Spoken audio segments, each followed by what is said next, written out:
Jadi oke, di absen juga ya, tolong di chat di absen. Kita lanjut aja, nggak apa-apa, silakan videonya dimatikan ya, dimatikan.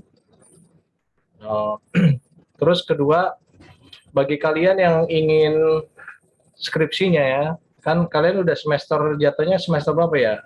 6 ya? 6 apa 5 ya? Ganjil. 5, Pak. 5 ganjil ya, semester ganjil ya. Jadi nanti skripsinya nggak harus bicara buat sistem aplikasi ya. Kalian bisa fokus saja ke mana, ke tata kelola IT gitu. Karena banyak yang dibutuhkan tuh. Orang-orang IT nggak harus bicara IT tuh, nggak harus jadi programmer, tapi bisa juga orang auditor. Ya kebetulan bidang kerja kita salah satunya di auditor ya, auditor IT. Oke, nah jadi kita lanjut aja masuk materi. Ini ada pembaruan dari materi yang kemarin ya. Jadi materi yang kemarin yang sudah saya sampaikan, pembaruannya di awalnya ada perubahan dikit karena kemarin tuh masih mengacu ke mata pengelolaan instalasi komputer ya. Nah ini kayak sudah spesifik ke tata kelola karena sesuai dengan judulnya, tata kelola IT atau nama lainnya governance ya. Nah, jadi tata kelola ini adalah kalau digambarkan, dijelaskan sebagai sebuah rangkaian proses kebijakan, baik juga aturan, budaya, dan organisasi dalam mengelola sesuatu. Ya, tata kelola atau governance itu berbeda dengan government. Ya, jadi orang sering sebut tuh IT government, government ini ngomongin bicara pemerintah gitu. Ini beda. Tapi kita bicara IT governance, tata kelola. Ya. Kalau bicara government tuh kita bicara mengenai lembaga atau organisasi yang menjalankan tata kelola. Biasanya sebuah pemerintah. Dalam hal ini siapa? Uh, Bisa kementerian, lembaga, pemerintah daerah atau pusat. Yang daerah tuh kayak model Provinsi Banten, kita di kabupaten. Nah, itu government, pemerintah Kabupaten Tangerang. Nah, sedangkan manajemen sendiri itu bicara mengenai pimpinannya sendiri, ya, pimpinan dari suatu organisasi atau perusahaan. Ya, bicara, masih ingat minggu lalu saya udah sharing mengenai apa yang masuk dengan manajemen, depannya apa? P, O, ini ada yang bilang POA. Ada yang tahu nggak singkatannya apa? Minggu lalu udah saya jelasin nih. Ini konsep manajemen. Ya, apa? Planning, apalagi saya ngasih pancingan, apalagi P-nya tuh planning. Terus apa lagi? O-nya apa? No, amat. Bukan saya, Pak. Tahunya plannya dong tadi. O-nya apa?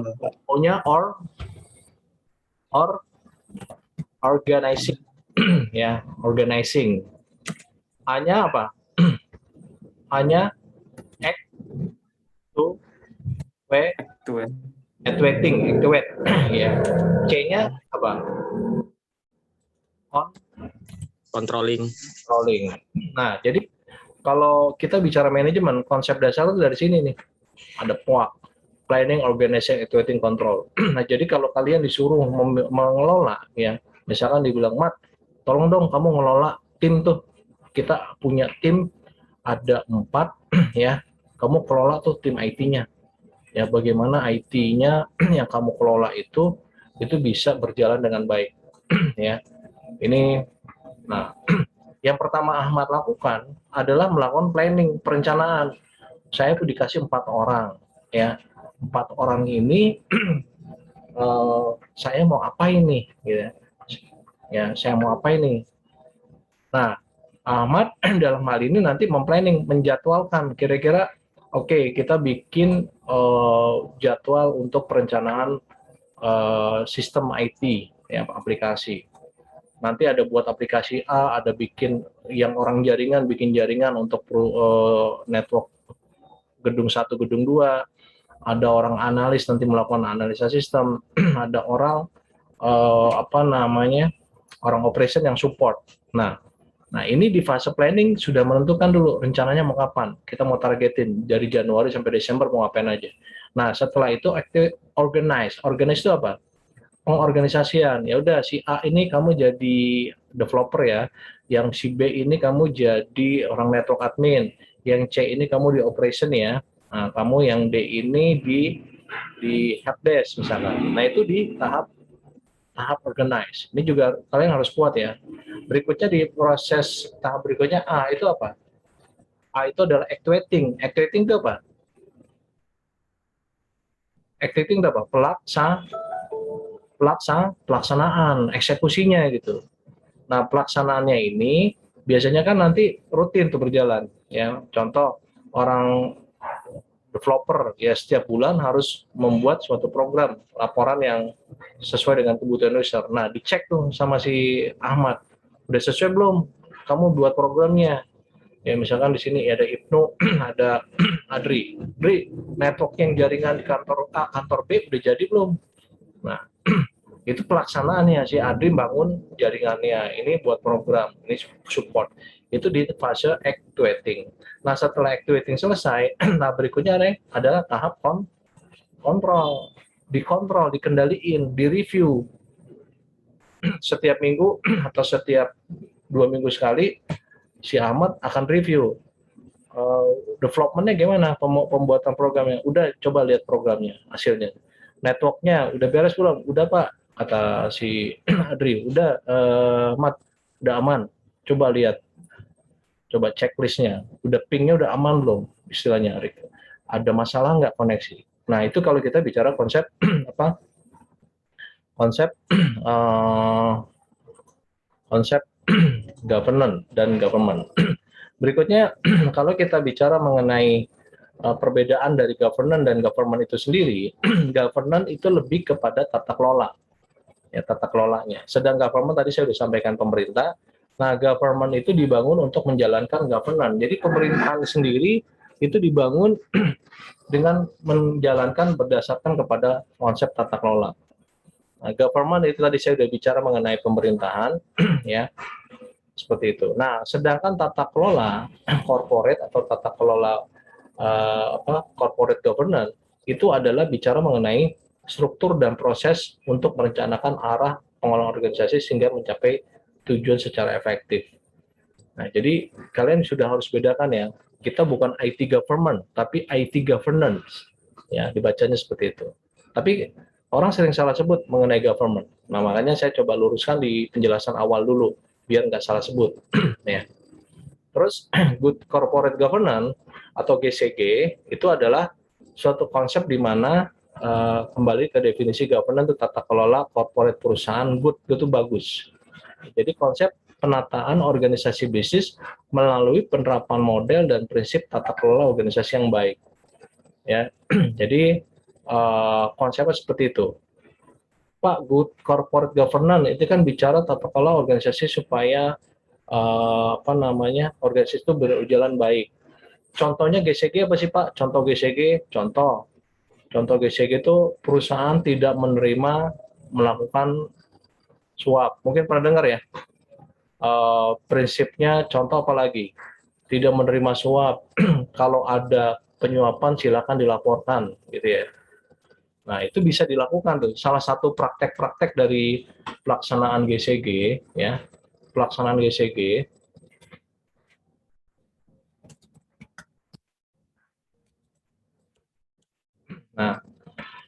Nah, biasanya dia dalam bentuk kebijakan, contoh ya, kebijakan GCG. Nah, ini saya kasih lihat aja nih contohnya. Nah, biasanya perusahaan-perusahaan tuh dia membuat semacam statement atau pernyataan, ya, pernyataan good corporate governance, ya. Saya kasih contoh, misalkan piagam kebijakan good corporate governance. Nah, ini contoh ya, ini saya kasih contoh nih.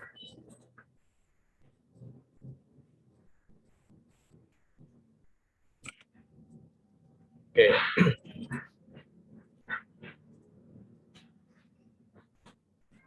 Nah, ini contoh punya Semen Batu Raja nih. Prinsip komitmen PT Semen Batu terhadap penerapan tata kelola perusahaan yang baik atau GCG. Nah, dia punya kebijakan satu lembar ini, dia menerapkan contoh dalam rangka mendukung penerapan tata kelola perusahaan yang baik, bahwa Dewan Direksi dan karyawan berkomitmen untuk tidak meminta, nah ini, dan menerima segala bentuk gratifikasi, baik berupa hadiah, cendera mata, dan bentuk imbalan lainnya. Contohnya ya.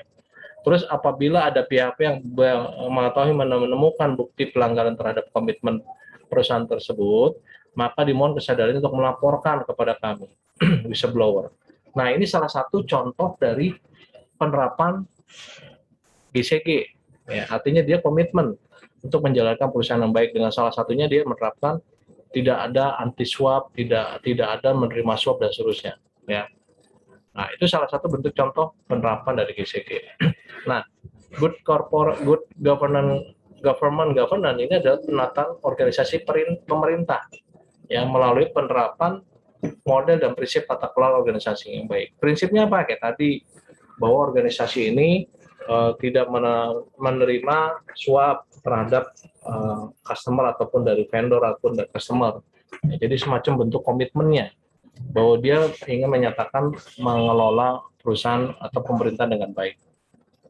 Nah, berikutnya kalau kita bicara mengenai IT governance, nah IT governance berarti kita bicara mengenai tata kelola IT. Di sini ada dua pendapat yang saya adopt. Yang pertama dari ITGI, IT Governance itu tahun 2005. Yang dimaksud dengan tata kelola IT itu adalah apa? Tanggung jawab eksekutif dan board director atau BOD. Ya, Pak, contohnya siapa Pak? Jadi bicara direkturnya ini bisa bicara direktur keuangan, direktur utama, dan seterusnya. Dan berisi mengenai leadership kepemimpinan, struktur organisasi, dan juga proses ya yang memastikan bahwa IT perusahaan itu bisa sustain itu bisa berkelanjutan dan bisa di-extend organisasi strategis secara objektifnya. Artinya apa? Kalau bicara mengenai tata kelola IT, di sini tanggung jawabnya bukan tanggung jawabnya IT, tapi tanggung jawab siapa? Ayo, Adri, kalau baca dari sini tanggung jawabnya siapa?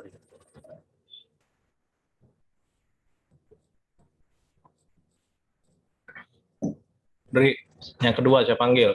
Kalau nggak nyaut, saya anggap nggak hadir. Ya lagi, Adri, saya panggil yang ketiga. Kalau nggak nyaut, berarti saya anggap tidak. Ngantuk mabar tuh lah, ngantuk. Ya, tadi pertanyaan saya gitu. Jadi tanggung jawabnya tata kelola itu tanggung jawab siapa? Kalau dari definisi ini? Eksekutif, Pak.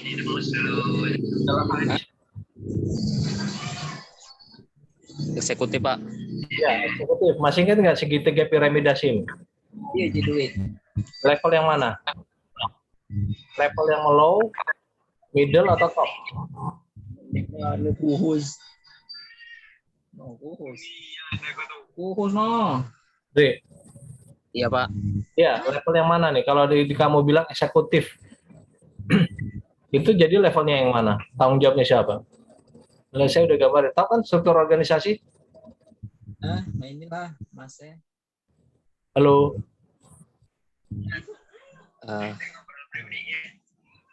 Struktur organisasi tahu kan? Low itu sifatnya Pak, dia jabatannya bisa staff, supervisor, middle tuh paling tinggi manager atau GM, yang top itu direksi. Nah pertanyaannya siapa tanggung jawabnya siapa?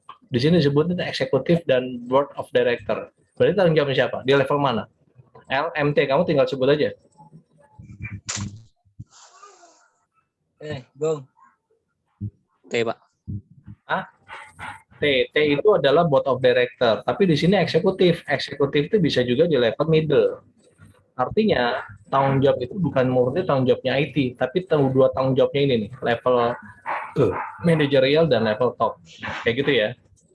Nah, sedangkan menurut Van Grimbergen, ini tata kelola IT itu adalah sebuah adalah organisasi, kapasitas sebuah organisasi dari by the board yang dipimpin oleh kelompok, baik juga eksekutif manajemen tadi ya, level middle dan top, dan IT manajemen ya.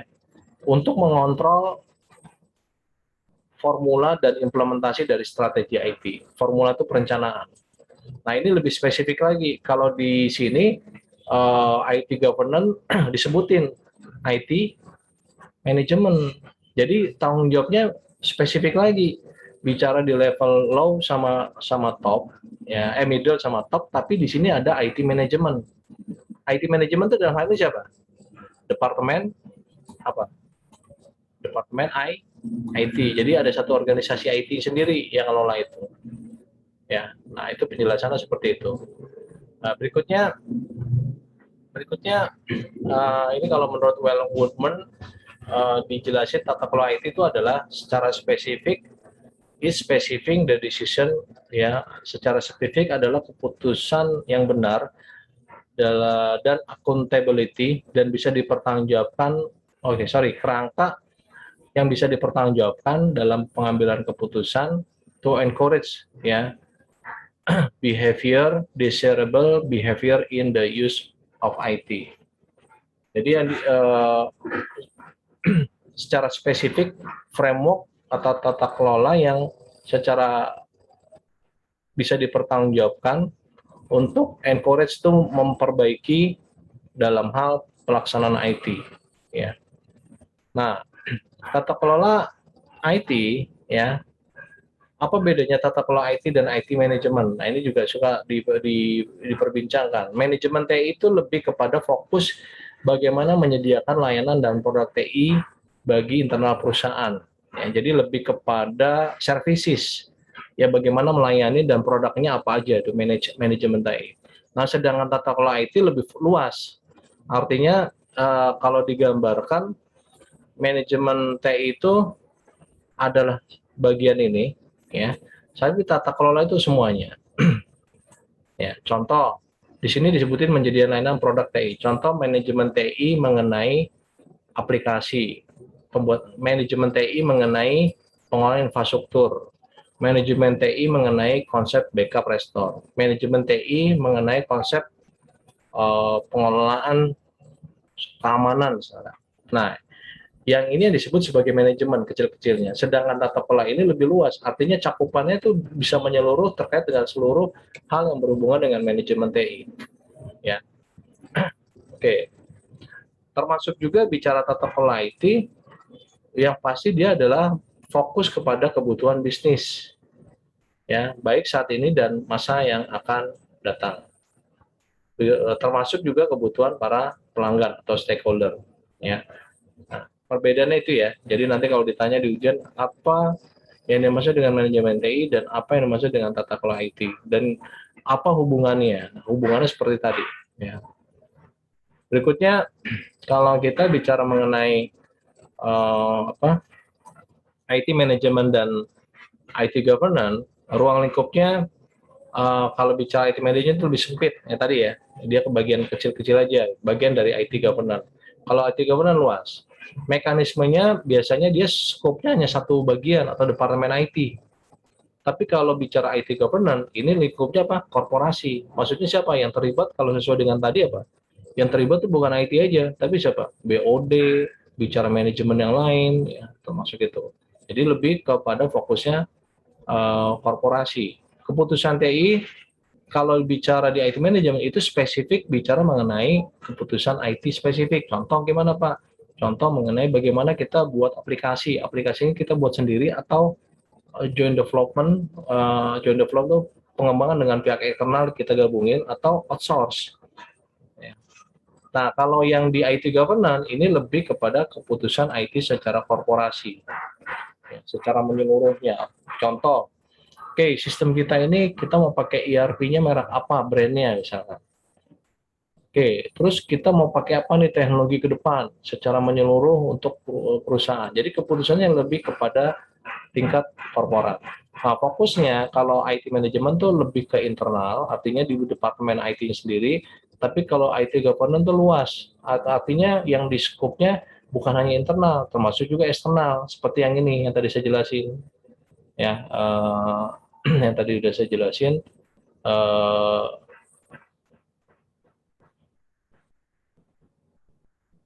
Nah ini, ya, bisa internal, bisa juga pelanggan eksternal. Ya. Berikutnya orientasinya sendiri, bicaranya biasanya jangka pendek, ya 3-6 bulan sampai paling lama 1 tahun. Tapi kalau sudah IT governance, ini kita bicara 3-5 tahun ke depan proyeksinya.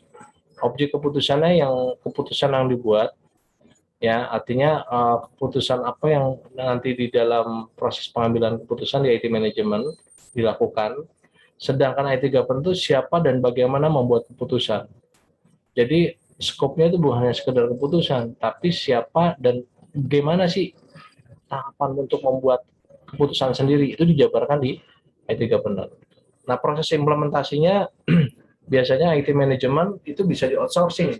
Artinya bisa diserahkan ke pihak ketiga. Ya, outsource. Contoh, kita bikin aplikasi yang tadi saya bilang. Oke, kita outsourcing aja deh, nggak perlu dikerjakan dalam. Ya. Nah, tapi kalau di IT governance ini tidak dapat di outsourcing. Apa? Kenapa nggak bisa di outsourcing? Karena IT governance itu lebih kepada kayak tadi kan tata kelola yang sifatnya kepada pengelolaan organisasi, baik dari sisi BOD termasuk di level executive management. Artinya ini sesuatu yang sifatnya strategis, nggak mungkin direksinya. Kalian pernah dengar nggak ada direktur outsourcing gitu? Pernah dengar nggak? Direkturnya di outsource gitu. Outsourcing tahu nggak? Pertanyaan saya loh, jangan-jangan kalian nggak tahu. Outsourcing tahu nggak? Reja, ya, Ya Pak, kamu tahu konsep outsourcing nggak? apa Pak? Outsourcing, nih, outsourcing. Tahu nggak?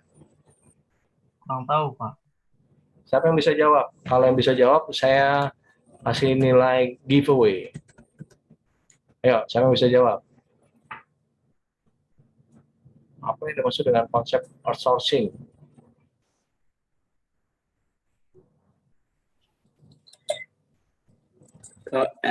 Pemindahan pegawai kali Pak ya. Kalau diartikan out itu keluar, sourcing cari keluar gitu kan? Betul nggak? Iya. Artinya apa sih?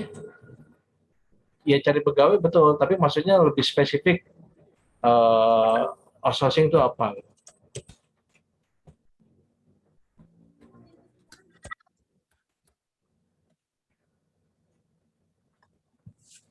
Nah, oke, kalau kalian nggak bisa jawab, kita googling aja deh. Pak, googling aja Pak, biar kita sama-sama pemahaman sama. Oke, definisi outsourcing. Nah, lihat ada. Nah, itu. Ya. Definisi outsourcing bila merujuk pada Undang-Undang Nomor 13 Tahun 2003, outsourcing atau alih daya namanya. Dikenal sebagai penyedia jasa tenaga kerja seperti yang diatur pada pasal. Tercatat karyawan outsourcing adalah kontrak yang dipasok oleh sebuah perusahaan. Nah, gini, kalian pernah kalau ke mall pernah lihat nggak ada ISS gitu yang buat cleaning service?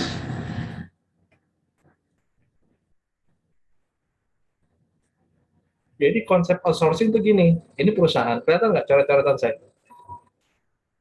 Kelihatan nggak? Kelihatan Pak. Nah, jadi perusahaan itu, misalkan dia ini punya karyawan tetap nih, ada bagian marketing, ada bagian finance, ada bagian IT, gitu. Ya, ada bagian PPIC, ada bagian produksi, itu internal karyawan. Nah, ceritanya IT ini ada pekerjaan pengen buat sistem aplikasi A. Pengen buat aplikasi A, ternyata aplikasi A ini tidak bisa dikerjakan oleh pihak internal perusahaan. IT-nya mungkin karena loadingnya banyak, akhirnya oke deh kita outsourcing aja. Dan outsourcing itu berarti ada pihak ketiga yang menawarkan atau mengerjakan atas pelaksanaan kebutuhan tadi. Ini outsourcing gitu. Sampai sini paham nggak? Nah, sekarang banyak tuh perusahaan-perusahaan di pabrik yang menggunakan outsourcing. Tahu nggak outsourcing? Tahu kan di perusahaan-perusahaan atau pabrik? Kalian di sini ada yang kerja nggak? Adri, Ahmad, Reja, kamu kerja nggak? Kerja, Pak. Oke, di tempat kamu ada karyawan outsourcing nggak, Mat? Nggak ada, Pak. Semuanya karyawan tetap dalam karyawan perusahaan itu ya? Iya. Reja kerja nggak Reja? Atau Adri? Enggak, Pak. Oke. Adri? Enggak, Pak. Oke. Nah, pernah dengar nggak karyawan outsourcing? Nah, gitu deh. Kalian pernah dengar nggak ada pabrik pakai karyawan outsourcing? Pernah dengar nggak? Pernah, Pak. Nah, ya udah. Outsourcing itu berarti apa? Perusahaan itu dia nggak sanggup dikerjakan sendiri, dia outsource. Sama seperti tadi IT ya, dia mau nggak sanggup dikerjakan oleh sendiri, dia outsource. Nah, orang ketiga ini pelaku outsourcingnya itu mengambil alih, jadi alih daya. Ya, nah kembali ke sini ke konsep tadi, sorry.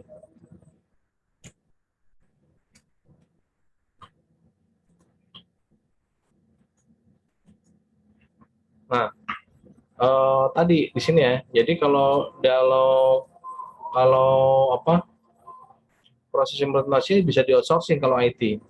Contoh bikin aplikasi tadi. Tapi kalau di manajemen nggak bisa di outsourcing gitu. Kebayang aja direksinya di outsourcing. Biasanya itu levelnya sampai manajer tuh ada kadang ada yang di outsourcing. Berikutnya personil penanggung jawabnya adalah biasanya bicara manajer atau IT, tapi kalau bicara di IT governance penanggung jawabnya adalah dewan direksi termasuk CIO. Nah, ini adalah konsep dari IT manajemen ya. IT manajemen IT manajemen itu adalah bagian dari IT governance ya. Nah, ini kita bicara skill yang bisa didapetin dari sisi internal eksternal. Nah, seperti ini contoh ada satu titik di mana kita akan melakukan pengelolaan IT manajemen ya. Jadi ada saat ini masa depannya. Jadi kedepannya kita pengelolaan IT manajemen nih. Nah, tapi kalau sudah jangka waktunya yang skopnya lebih panjang, tadi ya jangka waktu 3-5 tahun, itu bicara mengenai tata kelola IT. Tapi kalau bicara mengenai pengelolaan yang sifatnya jangka pendek itu bulanan sampai setahun, itu bicara IT manajemen. Ya. Oke, pertanyaannya adalah mengapa kita butuh tata kelola IT? Ya, konsep IT governance itu muncul di akhir tahun 90-an. Ya, itu disebabkan karena ketergantungannya kepada TI tidak begitu terasa, di mana kala TI hanya sebatas sebagai alat efisiensi dan tata kelola itu kadang diabaikan. Ya, dulu saya masih ingat tuh, kalau di era 90, jangan 90, 2000 awal deh. Saya dulu kalau ngomongin mau ngaudit, mau tata kelola, mau diperbaiki sistemnya, mereka nggak mau gitu. Di era 2000 awal, saya masih ingat banget. Karena perusahaan saya itu 2000 berdiri 2012 ya. Itu di 2000 awal itu kebanyakan kalau suruh diminta perusahaan yang ngebenahi mengenai tata kelolanya, selalu jawabannya apa? Wah, itu mahal biayanya ya. Terus kedua, kita fokusnya ke pengembangan aplikasi dulu deh, tata kelolanya nanti dulu deh ya. Nah, ini yang tadi saya bilang, ketergantungan kepada TI tidak begitu terasa, manakala TI hanya sebatas alat efisiensi aja, termasuk tata kelola. Nah, ini harus diabaikan. Ya, artinya tetap harus ada tata kelola. Terus berikutnya, mengenai yang keempat, saat layanan dan masa depan perusahaan sangat tergantung pada informasi dan pengetahuan atau knowledge based economy. Ya, di mana ketergantungan kepada TI sangat tinggi. Berikutnya, kenapa penting tata kelola IT? Tata kelola IT penting karena disebabkan karena di lingkungan yang sudah memuatkan IT, tata kelola IT itu menjadi hal yang harus diperhatikan, terutama dalam hal harapannya, ekspektasi. Ya, realitas sering tidak sesuai. Pihak stakeholder perusahaan selalu berharap agar perusahaan dapat memberikan solusi TI dengan kualitas yang bagus, tepat waktu, sesuai dengan anggaran. Ini harapan manajemen nih. Terus selain itu di sisi harapan perusahaan atau manajemen, IT itu harus menguasai dan menggunakan TI untuk mendatangkan keuntungan. Ya, jadi IT itu nggak hanya sekedar support aja, tapi sudah bisa sebagai yang tadi saya cerita, sebagai driven. Ya. Yang ketiga adalah menerapkan TI untuk meningkatkan efisiensi dan produktivitas sambil menangani risiko TI. Nah, kurang lebih seperti itu untuk pentingnya tata kelola IT. Nah, pengabaian tata kelola IT artinya tata kelola IT diabaikan lah, nggak usah lah, ya, karena tata kelola IT dilakukan secara tidak efektif. Nah, ini yang akan menjadi terjadinya pengalaman buruk yang dihadapi oleh perusahaan. Kenapa? Karena ya tadi, kita nggak peduli deh tata kelola IT, mengelola aplikasi dan seterusnya, nggak perlu pakai tata kelola, yang penting IT-nya jalan aja. Nah, ini yang kalau dijelasin di sini menjadi awal terjadinya perusahaan akan buruk, ya. Kenapa? Karena tidak lagi fokusnya kepada tata kelolanya. Yang penting ibaratnya asal ada aja gitu. Apalagi munculnya fenomena investasi yang tidak diharapkan, cost-nya tinggi, kerugian bisnis, ya. Terus ini bisa beberapa organisasi yang kalau ngabain tata kelola, nggak perlu deh, ini resikonya bisa kerugian bisnis, berhubungnya reputasi, dan melemahnya posisi kompetisi, persaingan dengan para pesaing. Yang kedua, tenggang waktu yang terlampaui, biaya lebih tinggi dari yang diperkirakan. Ya. Nah, ini juga berkaitan dengan investasi TI yang tidak diharapkan. Yang ketiga, efisiensi dan proses inti perusahaan terpengaruh secara negatif oleh rendahnya kualitas. Jadi kalau modelnya seperti ini, biaya-biaya, ya, dengan waktu biaya yang lebih tinggi dari yang diperkirakan. Terus kalau nggak ada tata kelola IT, bisa juga efisiensi dan proses inti perusahaan itu terpengaruh secara negatif. Artinya yang harusnya proses di perusahaan bisa didukung dengan tata kelola IT, dengan efisiensinya, penghematan dari sisi biaya dan waktu, tapi karena tata kelola IT-nya tidak dijalankan, ini bisa terjadi masalah juga. Yang keempat, kegagalan dari inisiatif TI untuk melahirkan inovasi atau memberikan keuntungan yang menjanjikan. Oke, itu berikut. Nah, manfaat tata kelola IT apa? Ujian keluar ya. Adalah untuk mengatur penggunaan TI, dan TI itu IT ya, dan memastikan bahwa kinerja TI sesuai dengan tujuan atau fokus utama dari area tata kelola. Nah, ini adalah contoh bisnis dengan ketergantungan TI yang sangat tinggi. Ya. Contoh di perusahaan penerbangan itu ada butuh sistem tiketing, check-in, traffic control. Kebayang nggak kalau kalian saat ini ketergantungan TI-nya nggak ada. Contoh penerbangan masih pakai sistem telepon gitu ya, nggak pakai e-ticketing gitu ya. Jadi semuanya harus datang ke mana? Ke bandara untuk beli tiket. Yang ada orang masih mau nggak kayak gitu? Adri atau Ahmad deh, Ahmad. Iya, Pak. Ya, orang kalau misalkan ini kan contoh bisnis dengan ketergantungan TI sangat tinggi. Kalau misalkan penerbangan sistem tiketingnya masih pakai konvensional, yang ada perusahaan penerbangan itu makin diminati atau makin dijauhi? Makin dijauhi, Pak. Apa? Beli tiketnya ngantri, Pak. Betul ya, udah ngantri, panas-panasan, udah gitu kadang udah datang udah habis. Nah, dan itu nggak efisien di zaman saat ini gitu. Semuanya sudah basis IT, jadi harusnya kebutuhan layanan itu bisa cepat. Perbankan juga sama. Bahkan kalau kalian ngikuti berita, banyak kasus bank pada tutup kantor cabangnya. Bank menutup kantor cabang. Nah ini coba kita baca tuh. 3.074 kantor cabang bank tutup akibat transaksi digital. Nah ini nih, menarik nih berita ini. Ya, saat bank-bank menutup kantor cabangnya, 3.000 kantor cabang bank tutup, giliran ATM ditinggal. Wah, ini udah informasi yang kelihatan nggak di layar kalian? Kelihatan bang. Nah ini kalau bagi kalian menjadi sesuatu berita yang Kelihatan, Pak. ya terutama di pihak perbankan ya itu menjadi berita buruk tuh. Kenapa? Karena dengan dia menutup kantor cabangnya, secara otomatis karyawannya berkurang nggak harus? Berkurang. Termasuk juga secara biaya, biaya-biaya yang harusnya cabang-cabang dia harus bayar sewa, listrik, bayar listrik dan seterusnya, itu udah ditutupin. Kenapa? Kenapa? Karena saat ini tuh persaingan tuh harus ekonomis gitu dan harus bisa diakses oleh user dengan mudah. Bukan zamannya lagi, zaman saat ini kalau mau ke urusan ke bank harus datang gitu.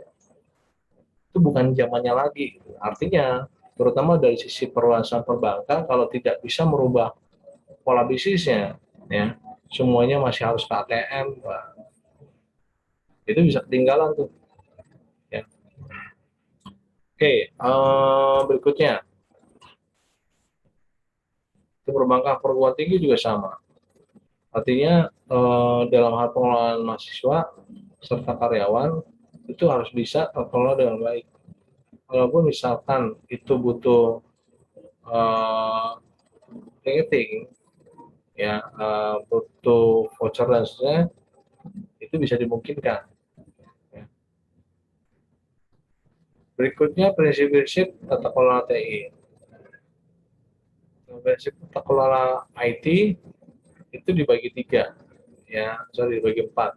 Yang pertama ini adalah IT seharusnya diadakan atau dioperasikan dan dikembangkan untuk mendukung bisnis. Jadi IT ini harus clear nih, ya. Jangan sampai nanti gini, ini bisnis strategi, ya, ini IT, information strategic. Bisnis mau kemana, IT-nya mau kemana, gitu, nggak nyambung. Harusnya di sini, kalau sudah jelas, dia harus mendukung bisnis. Ya, mendukung bisnis gimana Pak maksudnya? Contoh, perusahaan pengen tahun 2003 secara revenue, pendapatan ya, pendapatan kotor, itu misalkan 56 juta. 50 juta pendapatan kotornya. Nah, setelah itu dikurangin biaya-biaya dia. Kebetulan ini fakta nih. Kebetulan cita benar gitu ya.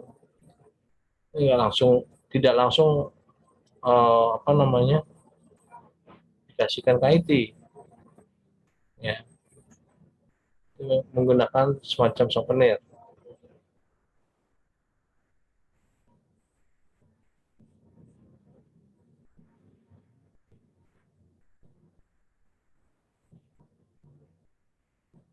Nah, yang berikutnya TI seharusnya menjadi aset strategis, bukan sekedar pos pengeluaran atau sebagai cost center. Cost center tahu ya? Jadi ada semua bagian nih, banyak, ada finance, accounting, semua belanjanya ke IT ya. Bagian finance beli belanja IT tahun 2002 harus ke IT. Sehingga terkesan seolah-olah IT sebagai apa? Pos pengeluaran perusahaan gitu. Ya. Boleh nggak? Harusnya begitu. Nah, tapi kadang implementasi sistem di sini itu belum tentu mudah. Ya, oke, mendukung menjadi bagian dari perusahaan, termasuk juga menjadi kelebihan kompetitif perusahaan. Nah, ini kata-kata yang menarik nih. Ada yang bisa jelaskan nggak ke saya competitive advantage? Kalau bisa, saya kasih nilai. Apa yang dimaksud dengan competitive advantage? Dan jelaskan serta berikan contohnya kayak apa sih? Kalian bisa googling ya, bisa googling. Tapi googling itu kalau harus bisa jelasin juga. Gitu.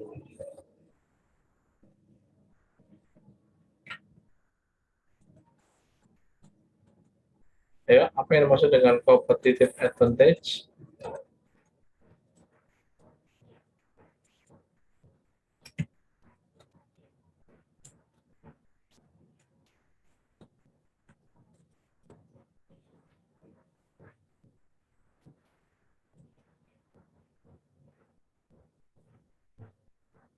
Berapa?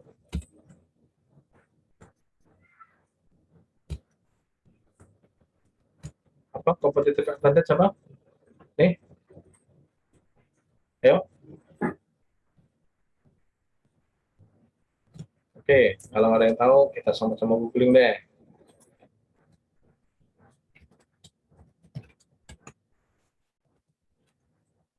Hmm. Ya, jadi definisi dari competitive advantage, nah ini diperkenalkan pertama kali oleh Michael Porter.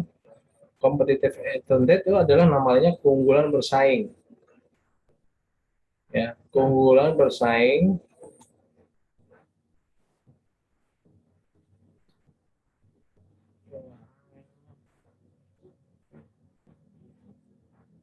ya. Nah, ini kalau definisinya Porter. Keunggulan bersaing atau competitive advantage adalah kemampuan yang diperoleh melalui karakteristik dan sumber daya suatu perusahaan untuk memiliki kinerja yang lebih tinggi dibandingkan dengan para pesaing, dengan pada industri atau pasar yang sama. Pak, contohnya kayak apa, Pak? Contoh. Reza, monitoring. Ya, Pak. Oke. Reza, ini Reza sebagai supplier. Ya, ini sebagai supplier. Ibnu, monitoring. Ya, Pak. Oke, Ibnu sebagai orang bagian gudang, ya, Ibnu. Ahmad, monitoring. Iya, Pak. Ya, ini Ahmad. Ya, nah, begini, selama ini ceritanya si supplier ini atau tadi di sini siapa nih? Reja ya, ini Reja ya. Reja sebagai supplier. Selama ini Reja kalau mau ngirim barang ke sini ke Ibnu, dia selalu ngecek dulu. Dia tanya, bisa pakai SMS, terus bisa ditanya apa lagi? Ditanya pakai SMS, saya tulis satu-satu SMS, bisa pakai fax email, bisa pakai telepon, bisa pakai HP, sama email. Medianya ini gitu. Jadi misalkan si Reja ini kalau mau tahu di tempat Ibnu bagian gudang, no, di sana gudang saya itu sekarang stoknya tinggal berapa gitu. Ya. Dia nanya nih pakai media channelnya ini nih. Oke. Media channelnya ini. Kalau pakai email dia balas apa SMS, tar saya cek dulu ya. Ya, dicek di gudang tuh. Ibnu masuk gudang, kucuk kucuk kucuk. Baru dicatat, dikabarin ke Reja. Ja, ente kan minta stok gudang ini ya, apa namanya? Kali ente ya di sana ya. Nah, ini jumlahnya sekian nih, ya. Kalian tahu aneka subur nggak? Yang udah tutup ya? Saya pernah dengar ya, yang di Jatake tuh. Tahu kan? Iya, Pak. Nah, dulu tuh ada kakak kelas kalian, perempuan namanya Hito, saya lupa, bimbingan saya. Dia bikin skripsinya gitu, analisa perancangan sistem informasi inventory, supplier. Jadi di sana, dia kadang untuk ngecek stoknya itu, salesnya tuh harus ngecek ke mana? Ke gudang. Dia cek di gudangnya. Oh, kalau ada dia masukin ke ke tokonya gitu ya, ke display di display. Nah, kalau nggak ada, dia telepon. Tolong dong kirimin di sana di tempatnya Ibnu ini udah habis nih. Ibnu misalkan kasusnya Alfa yang di Cikokol tuh ya. Nah, dijawab sama si Ibnu setelah Ibnu ngecek jumlahnya sekian dan seterusnya. Kalau Ibnu misalkan lagi sehat bisa balas, tapi kalau misalkan berhalangan hadir artinya bisa 3 hari itu baru masuk. Artinya si Reja ini baru bisa ada jawaban 3 hari kemudian. Nah, ceritanya di sini ada siapa tadi? Ahmad nih, Ahmad. Si B ini si Ahmad ya. Ahmad ngelihat ini, wah ini nggak bener nih kalau kayak gini nih.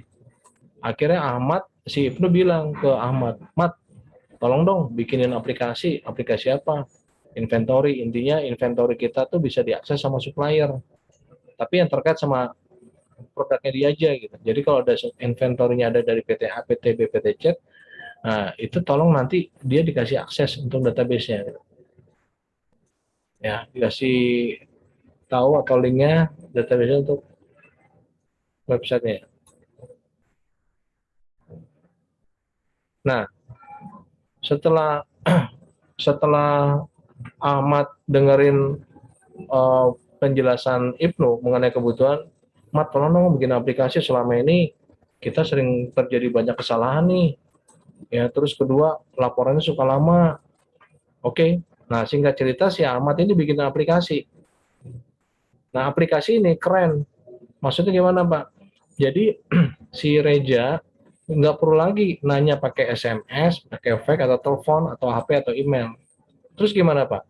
Jadi sistemnya pada saat sama si Ibnu udah dikeluarin, pada saat sudah menyentuh titik minimum stop, ya, dia sistem itu langsung ngasih apa?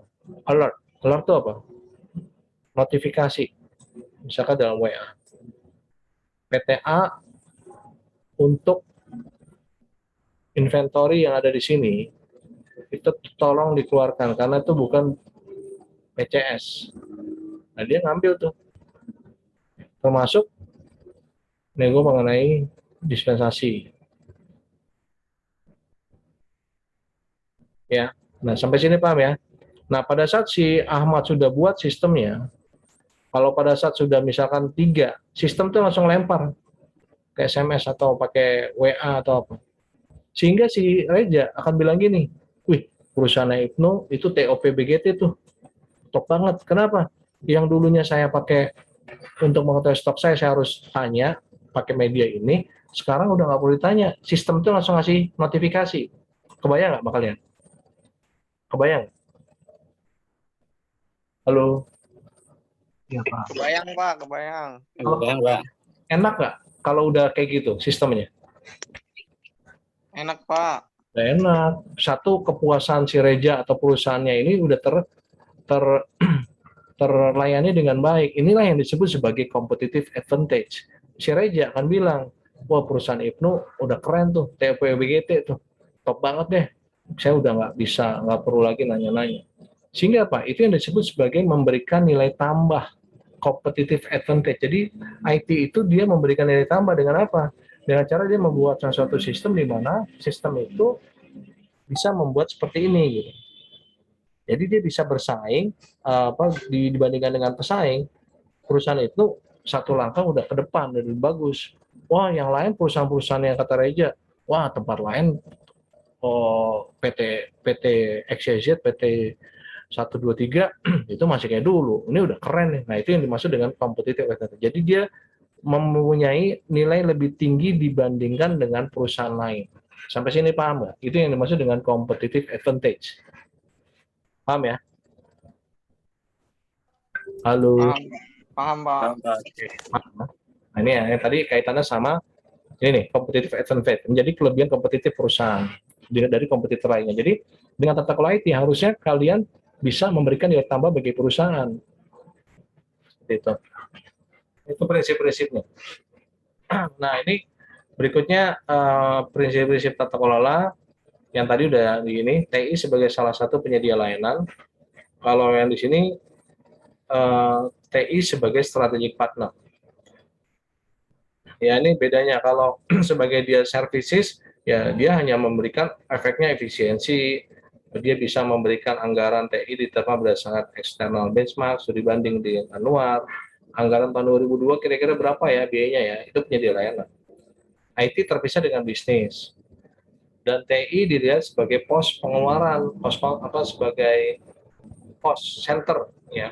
Wow, IT ini boros sih, belanja mulu, beli server, beli router, beli softwarenya harga ratusan juta gitu ya.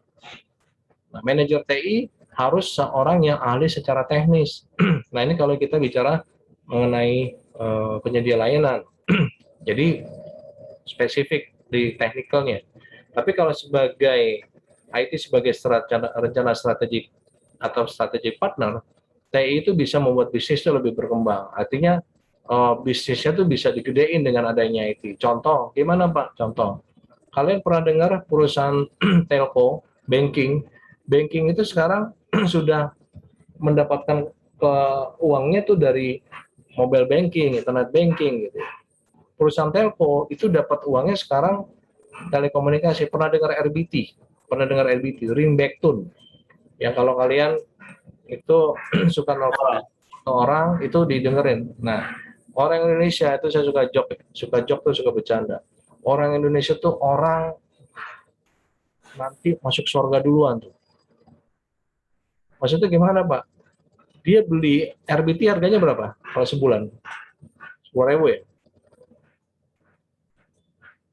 Ada yang pakai Pak RBT nggak? 10.000. Dia beli RBT 10.000, notabene yang dengerin dia bukan. Bukan, Pak. Dia dikasih yang dengerin siapa? Orang lain ya? Orang lain. Makanya tuh orang Indonesia tuh kalau banyak RBT tuh masuk surga duluan tuh karena nyenengin orang. Dia beli sesuatu tapi yang bukan buat dia gitu, itu maksud saya gitu. Ya. Nah, RBT ini kebayang nggak kalau perusahaan telco itu kalau nggak ada RBT-nya, ya ringback tone jualannya nggak ada RBT, wah itu bisa rugi. Jadi sekarang perusahaan banking, telco tuh kalau saya nggak sering ngasih contoh, dengan IT itu mereka bisa menjadi sumber sumber penghasilan mereka, gitu, pendapatan mereka. Ya. Oke, anggaran dia berdasarkan strategis, TI menjadi satu bagian dengan bisnis. Jadi dia IT-nya udah sejajar dengan bisnisnya, fungsinya. Oke, manajer TI adalah orang yang memiliki kemampuan menyelesaikan masalah bisnis. Jadi bukan hanya bicara teknikal. Kalau udah bicara IT sebagai strategic partner, tapi sudah bicara mengenai strategi bisnisnya udah dipikirin sama si IT. Oh nanti kita ke depannya bisnisnya nggak pakai lagi nih yang versi web based, kita versi mobile biar orang pada saat dia bergerak di mana aja udah di Play Store tuh udah tinggal download, tinggal akses gitu ya, misalkan seperti itu ya. Nah ini area fokus tata kelola IT ya. Kalau kita bicara fokus tata kelola IT itu berfokus kepada pengelolaan sumber daya IT. Nah, apa saja fokus tata kelola IT? IT harus sebagai strategic alignment, ini penjelasannya ini. Nah, memastikan adanya hubungan perencanaan organisasi dengan cara menetapkan, memelihara, serta menyesuaikan operasional. Bentar ya, bentar.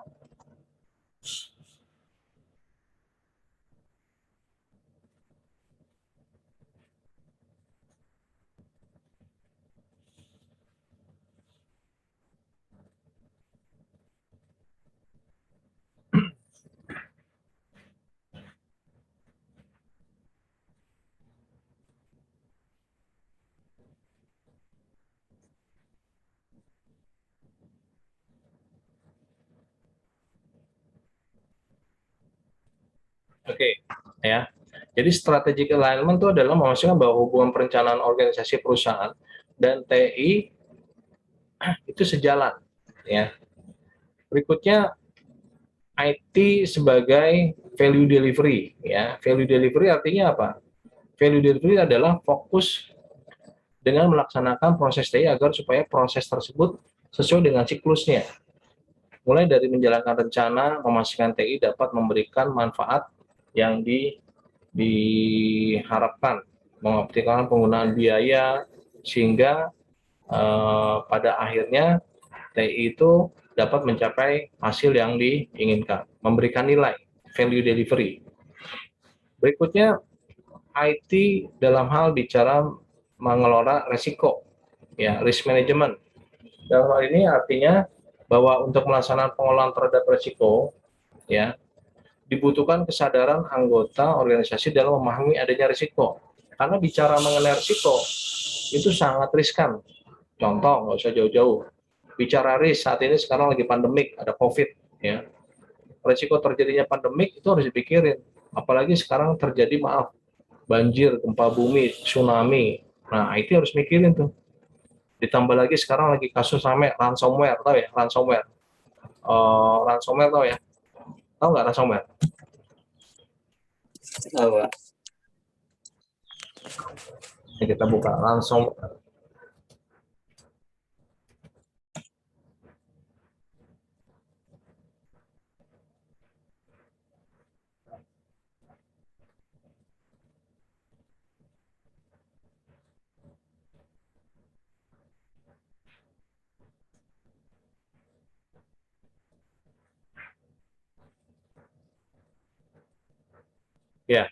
Nah, ransomware itu kalau diartikan ini nih.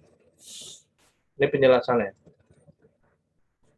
Ransomware itu adalah sejenis malware, sebuah malware. Malware itu malfunction software. Jadi software yang digunakan untuk merusak malfunction dari teknologi kriptovirologi. Jadi virusnya itu melakukan encrypt, ya, terkait dengan apa? Di mana kelemahannya itu dipublish kepada korbannya, data-datanya, ya, dan diblok secara konsepnya, ya. Nah, orang kalau yang kena malware, ya, perusahaan atau orang yang terkena malware, ya, dia akan seperti ini, ya, kelihatan nggak? Ya, harddisknya akan di lock, ya, harddisknya akan di lock, di encrypt, ya, dia harus bayar sekitar ini nih, $300. Dia dikasih batas waktu, payment will be raised, jadi dikasih batas waktu, bayaran itu paling lambat 2 hari, hitungan hari, 2 hari, 23 jam, 57 menit, 37 detik dikasih waktu. Nah, datanya akan hilang 6 hari, 23 jam, 57 dan seterusnya. Artinya apa? Perusahaan kalau yang sudah kena ransomware itu ngeri gitu, data-datanya, data-data perusahaan itu. Nah, resiko itu harus dikelola gitu. Yang ini nih, terkait dengan resiko, resiko itu harus dikelola. Gitu. Dikelola supaya nggak kena ransomware itu bagaimana gitu ya. Misalkan dipasang antivirus dan seterusnya. Nah, itu konsep IT harus bisa ngelola resiko. Yang terakhir itu adalah IT bicara mengenai performance measurement, artinya bicara mengenai performance measurement itu lebih kepada mengikuti dan mengawasi jalannya pelaksanaan rencana, baik pelaksanaan proyek, pemanfaatan sumber daya, kinerja proses, sampai penyampaian layanan IT. Jadi harus diukur, direview. Sekarang pemakaian bandwidth sebulan ini udah berapa banyak? Contoh nih ya. Jadi kalian harus bisa ukur. Contoh, bandwidth management saya tulis. Gambarnya seperti ini. Berapa banyak bandwidth yang sudah dipakai? PRTG. Nah, seperti ini ya. Jadi bisa dimonitoring berapa banyak bandwidth yang kepakai dalam bulan ini. Laporannya mana? Terus berapa banyak budget yang sudah terpakai, budget anggaran IT. Nah, itu yang dimaksud dengan performance measurement, ya. Jadi kita bisa mengawasi jalannya pelaksanaan, baik dari sisi rencana sampai pelaksanaan, dan pemanfaatan dari sisi sumber daya yang ada. Nah, berikutnya model tata kelola IT. Nah, model tata kelola IT ini ada banyak, ya. Ada mulai dari ITIL, ISO, POSO, COBIT, zaman, Open Goal. Nah, ini kalau kalian, saya sertifikasinya di sini nih. Sebentar, ini biar kalian tahu, ini juga buat motivasi kalian ya.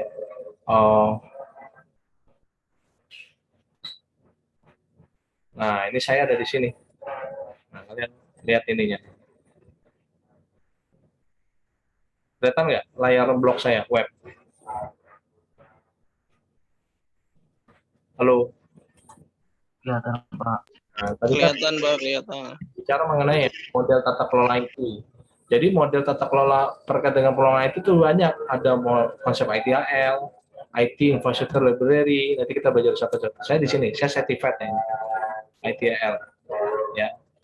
Terus ada juga ISO 179, ada ISO 2701, saya ini. ISO 2701 ini untuk Information Security Management System. Ada juga zaman untuk TOGAF, ya.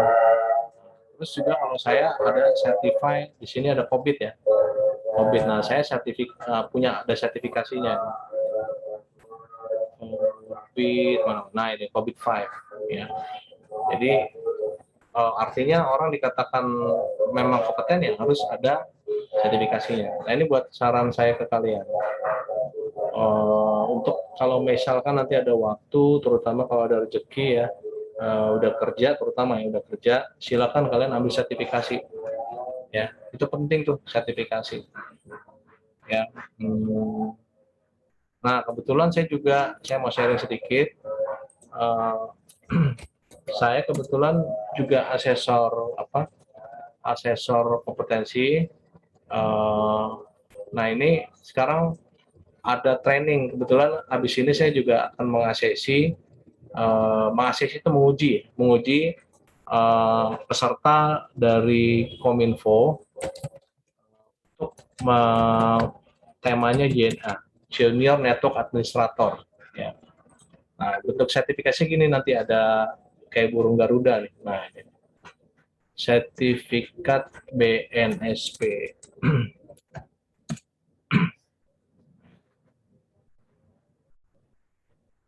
Sertifikat BNSP gitu. Nah, ini kayak gitu.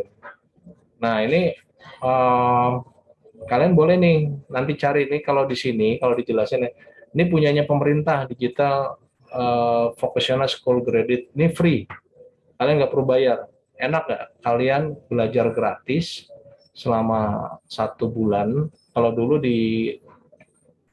yang luring itu eh, di mes di daerah Cikarang dikasih uang sangu lagi. Dapat makan gratis, dapat nginep di sana, dapat ilmu, di ujian lagi. Itu kalau secara anggaran bisa per orang bisa 6 juta. Gitu. Mau nggak kalian kayak gitu? Dapat. Mau banget kan? Nah, sekarang online.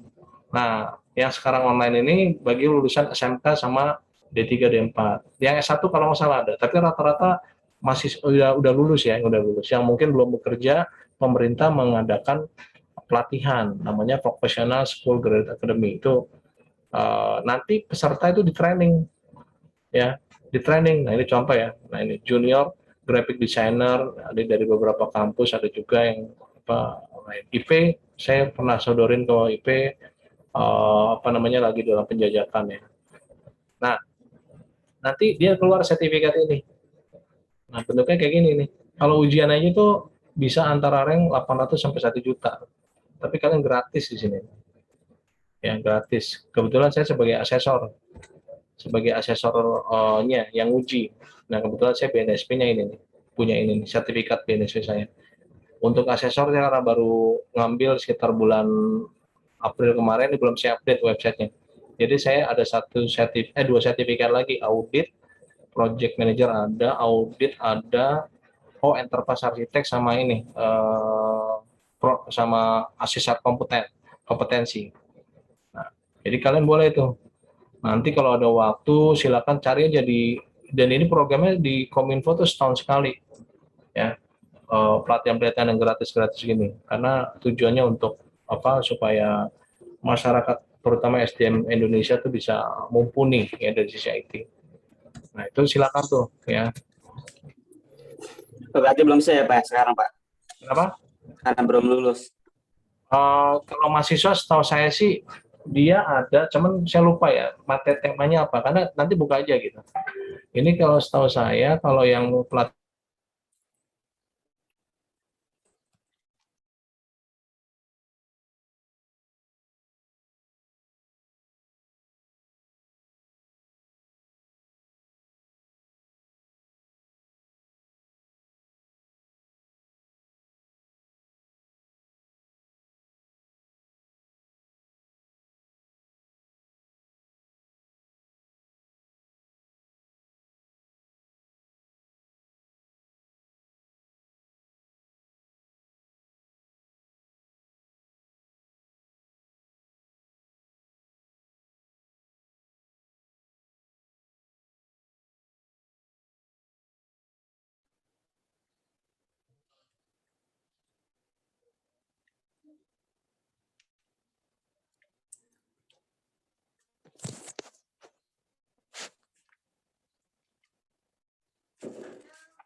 Pak, komiknya pinnya ke mute Pak. Ya, jadi ini kayak contoh gini nih, ini 1.000 orang, ini udah pada tutup nih. Nah, makanya ini daftarnya se-Indonesia, karena se-Indonesia biasanya pas buka itu buru-buruan. Dan itu ada seleksinya gitu, nggak semua yang daftar tuh bisa masuk. Nih contoh kuota 100, nah ini belum pelaksanaan 28 September sampai 28 Oktober, berarti sekitar 2 minggu lah ya. Nah itu. Nah Udemy nanti belajar online, tapi nanti ada ujiannya. Ya, nah itu konsepnya kayak gitu tuh. Oke. Nah, itu model-model tata kelola. Nah, IT yang tadi ya, ini yang berhubungan dengan ini jangan salah sebut nih, jangan salah baca nih. Kalau yang baca ntar jorok tuh namanya tuh. Jadi IT itu singkatan dari IT Infrastructure Library. Jadi ini dikembangkan oleh Government OGC di bawah Inggris, pemerintah Inggris. Dia terkait dengan IT Service Management, jadi mengenai layanan IT. Ya, ITIL merupakan satu framework pengelolaan IT yang sudah diadopsi sebagai standar industri pengembangan. Nah, kalian skripsinya boleh nih nanti temanya mengenai ITIL atau ITSM ya, ITSM. Terus ada juga di ITSM difokuskan pada 3 tujuan utama: menyelesaikan layanan, memperbaiki kualitas layanan, ya, menyelaraskan itu artinya sesuai mengelainkan antara bisnis dan IT. Terus memperbaiki kualitas layanan dan mengurangi biaya biaya jangka panjang dari pengelolaan layanan tersebut ya. Nah, berikutnya ada ISO 17799. Nah, ini dikembangkan oleh ISO bertujuan memperkuat 3 elemen dasar keamanan, yaitu aspek segitiga ini. Ya, confidentiality, kalian kan belajar keamanan ya kemarin ya. Kerahasiaan, aspek utuhan data, ya, aspek ketersediaan ya. Nah, COSO ini merupakan kependekan dari Committee of Sponsoring Organization of Gateway Commission, organisasi di Amerika yang berdedikasi dalam meningkatkan kualitas pelaporan keuangan. Ini berkaitan dengan keuangan. Ya, ini berkaitan dengan keuangan. Ya. Berikutnya ada juga nih komponen kontrol COSO, ya. Konsepnya dari monitoring, information, sampai kepada kontrol environment. Nah, sasaran kontrol internalnya lebih kepada area operation. Area operation itu artinya apa? Efisiensi dan efektivitas operasi dalam pencapaian sasaran bisnis. Termasuk juga laporan keuangan dan compliance. Compliance itu lebih kepada pemenuhan aturan hukum, ya, compliance regulasi aturannya.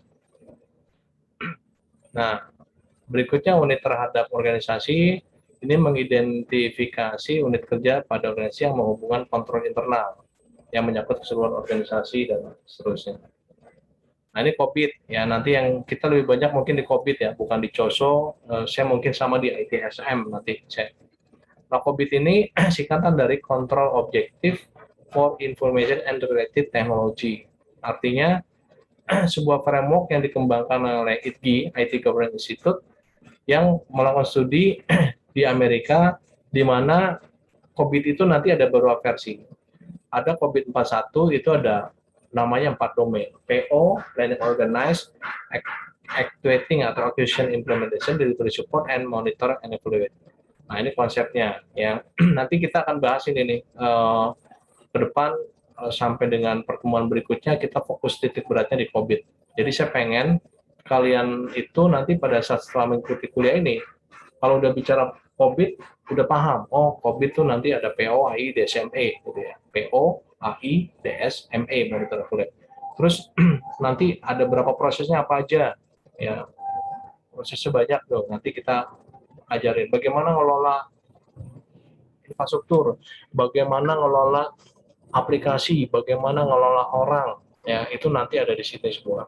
Ya, ini nanti saya kalau nggak salah ada COVID. Oh sorry, COVID.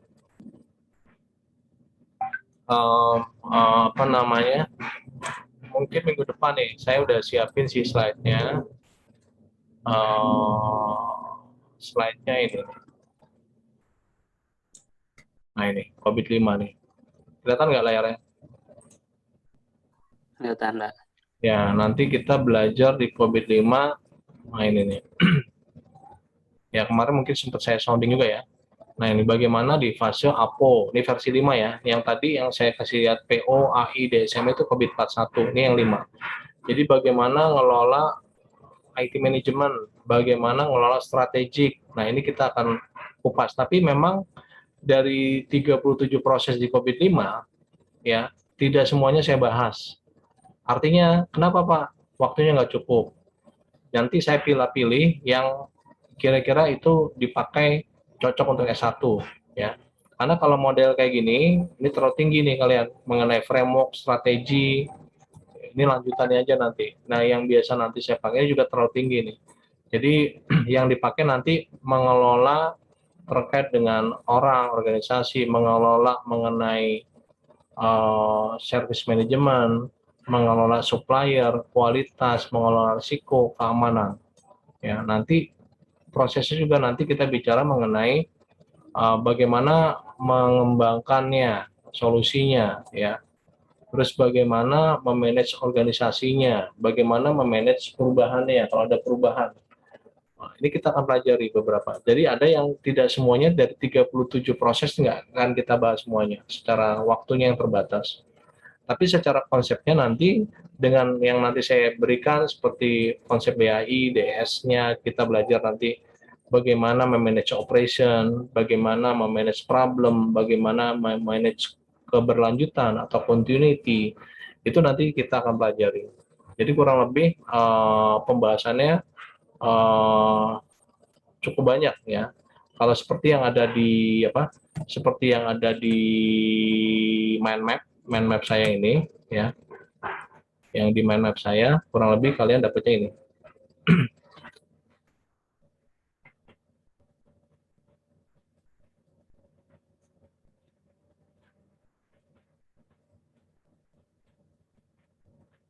Nah ini, nah kelihatan ya. Jadi kurang lebih yang kita akan pelajari nanti seperti yang ada di layar. Bagaimana ngelola organisasi, bagaimana ngelola perangkat keras, bagaimana ngelola perangkat lunak, bagaimana ngelola jaringan, bagaimana ngelola file backup, bagaimana ngelola keamanan, bagaimana ngelola username password, bagaimana ngelola lingkungan, bagaimana ngelola prosedur. Jadi banyak. Memang tidak saya bahas semuanya, tapi intinya dengan adanya ini yang biasa dipakai untuk apa? Untuk S1 lah cukup. Untuk lebih lengkapnya lagi nanti di materi pengembangan slide berikutnya. Nah, karena banyak banget prosesnya itu. Apalagi yang ada kalian apalagi belum pernah terjun langsung ya, akan mabok tuh. Makanya saran saya nanti ini kita ada satu tugas kelompok. Nanti mungkin saya minggu depan saya share ya. Ada tugas kelompok kalian satu di mana nanti kalian membahas per proses. Contoh kelompoknya Ahmad misalkan bahas mengenai bagaimana ngelola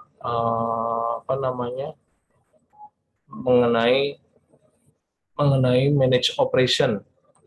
Nah ini manage operation, bagaimana ngelola operation, bagaimana ngelola mengenai aspek security. Nanti kelompok berikutnya ada lagi, ya seperti itu konsep pengelolaannya. Oke.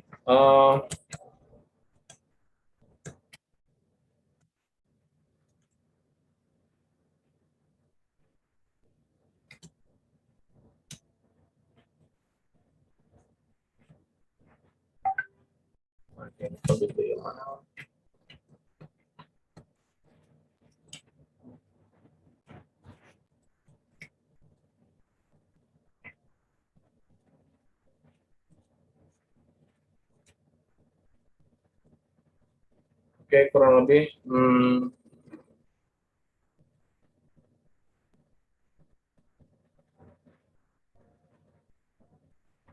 tadi prinsip-prinsip sudah diterangkan.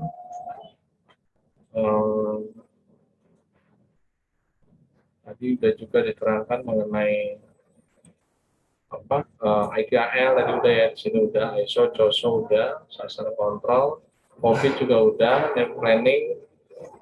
COVID yang tadi ya mempunyai model kematangan maturity model yang mengontrol proses-proses TI itu sendiri, ya, sehingga suatu organisasi dapat menilai proses TI dan dimiliki dari skala non existing.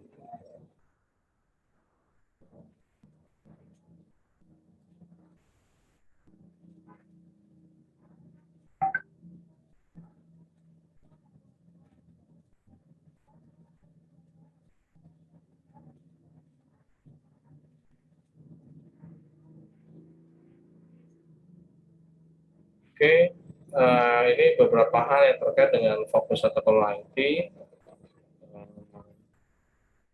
Ukurannya biasanya berfokus kepada critical success factor, juga key goal indicator, serta key performance indicator. Ya, ini critical success factor berarti faktor kunci kesuksesan. Ya, mendefinisikan mengenai hal-hal yang berhubungan dengan kegiatan penting yang dapat digunakan manajemen untuk dapat mengontrol proses TI. Nah, kontrolnya apa aja yang dikontrol? Mulai dari merumuskan sejak keselarasan atau alignment antara TI dengan bisnis, mengimplementasikan strategi TI hingga manfaat value dari investasi benar-benar dapat dirasakan, mengatasi dan menekan resiko atau risk management, ya, juga termasuk adalah memonitor, mengevaluasi output atau proses strategi tadi. Nah, key goal indikatornya adalah indikator tujuannya, itu mendefinisikan ukuran yang akan memberikan gambaran kepada manajemen apakah proses TI yang ada telah memenuhi kebutuhan proses bisnis yang ada. Nah, KGI ini biasanya berbentuk kriteria informasi, ketersediaan informasi yang diperlukan, tidak adanya risiko, terus ada efisiensi biaya dari proses dan operasi, serta konfirmasi terkait dengan reliabilitas, efektivitas, dan compliance. Ya, reliabilitas itu kehandalan, efektivitas itu keefektifan, tepat guna, compliant itu sesuai aturan, karena apa compliant, patuh aturan hukum yang compliant. Nah, kalau KPI sendiri atau Key Performance Indicator ini mendefinisikan ukuran untuk menentukan kinerja proses TI. Ya, dilakukan dengan menunjukkan untuk indikator kapabilitas keberhasilan pelaksanaan itu seperti apa, nanti ditentukan dengan KPI. Oke, mungkin itu aja dari saya hari ini. Minggu depan kita sudah masuk ke apa namanya, ke pengelolaan organisasi. Ya, sebelumnya saya akan terangkan dulu COVID. Ya, COVID yang mana Pak? Nih, COVID 5 nih. Minggu depan kita masuk ke sini. Ini ada, oh ya nanti slide-nya saya bagi ya yang tadi. Yang ini minggu depan kita masuk di COVID 5 ya, dan implementasinya saya akan jelaskan. Baru setelah itu kita akan masuk ke pengelolaannya itu sendiri terkait dengan apa namanya, organisasi ya yang tadi. Oke, ada pertanyaan?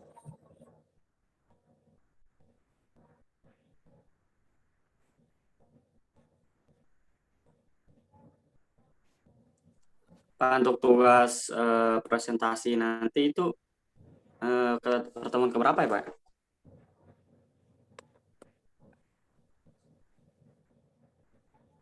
Uh,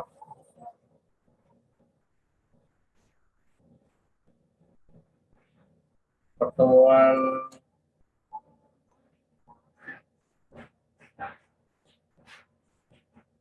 mungkin setelah UTS kali ya, pertemuan 8, 9, 10 kali. 8, 9, 10 kali itu.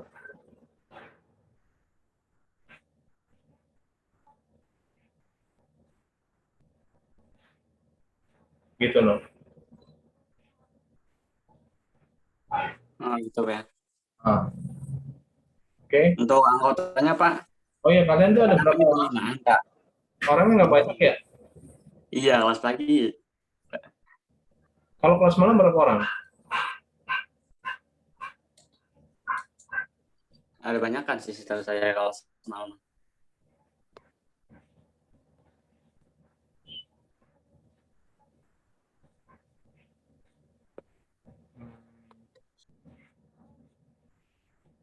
Oke, ya udah nanti gini aja. Kira-kira kalau kalau kemarin kita ada berapa orang? Satu kelompok berapa orang? 2 orang ya? Iya, 2 orang. 2 orang ya keamanan. Ya udah, nanti dibuat 2 orang aja. Satu kelompok 2 orang aja. Saya pikir nanti pembahasannya. Oke, ada pertanyaan lagi? Silakan dibuka layar lagi videonya.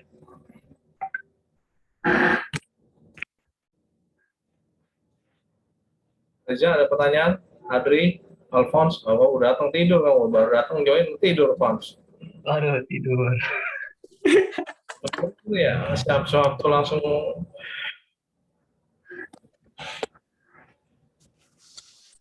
Alphonse Bangun Pak. langsung ini dia, langsung dia apa? Gambar doang ya. Oke, kalau nggak ada pertanyaan, saya sih gini ya, saya pengen ya, kalau pengen kan berarti berharap banget tuh sama kalian ya. Tolong kalian kuasai tata kelola IT, terutama COVID-nya. Kenapa saya bilang COVID-nya? Karena sekarang perusahaan tuh banyak lagi nyari orang, ya, nyari orang untuk pekerjaan khususnya mengenai audit IT. Termasuk saya sendiri kekurangan orang, ya, di proyek-proyek itu kekurangan orang karena nggak banyak orang yang menguasai ini. Gitu. Karena apa? Kebanyakan masih fokusnya ke programming semua. Padahal bicara lulusan IT itu nggak bicara melulu bicara programming, itu aja sih. Ya. Tolong kalian pelajari, pahami. Kalau nggak paham tanya saya. Ya, kebetulan insya Allah saya bisa bantu karena saya paham mengenai ini. Ibaratnya gini, saya transfer knowledge-nya tuh harus clear gitu, harus paham gitu. Karena saya sudah tahu. Sedangkan kalau bicara kegiatan kan pasti butuh tim. Ya, tim. Kalau tim itu kan kalau bicaranya frekuensinya sama enak, betul ya? Kalau saya bicara COVID, kalian udah paham COVID itu enak banget tuh, nyambung gitu. Tapi kalau kita bicara ngomong misalkan ada orang nggak fokus atau nggak memahami mengenai tata kelola IT khususnya COVID, nggak nyambung juga. Gitu. Dan insya Allah adalah proyek-proyek dari saya kalau kalian menguasai, insya Allah adalah. Ya, pengertian ada. Ya kalau kalian selama masih kuliah, ya kerjanya ikut aja gitu ya. Ikut kalau pas ada apa assessment atau apa, kalian bisa datang didampingi sama teman-teman saya di sini. Oke, itu aja sama saya, dari saya. Kita ketemu minggu depan. Kita setiap Sabtu aja ya. Mudah-mudahan kalau nggak ada halangan kita bisa dua sesi. Tapi kalau seperti sekarang saya nanti ada persiapan mau sesi jam 10. Jadi kita satu sesi hari ini. Oke, salam sehat semuanya, tetap jaga prosedur kesehatan dan tetap jangan lupa selalu berdoa semoga pandemi COVID-19 itu bisa segera berlalu sehingga semua aspek kehidupan terutama ekonomi, sosial dan kesehatan kita bisa pulih seperti sedia kala. Oke, selamat siang semuanya. Assalamualaikum warahmatullahi wabarakatuh. Waalaikumsalam warahmatullahi wabarakatuh. Waalaikumsalam warahmatullahi Udah absen belum? Sebelum saya tutup. Di chat. Oke, kalau nggak ada atau ini saya leave ya, saya izin leave.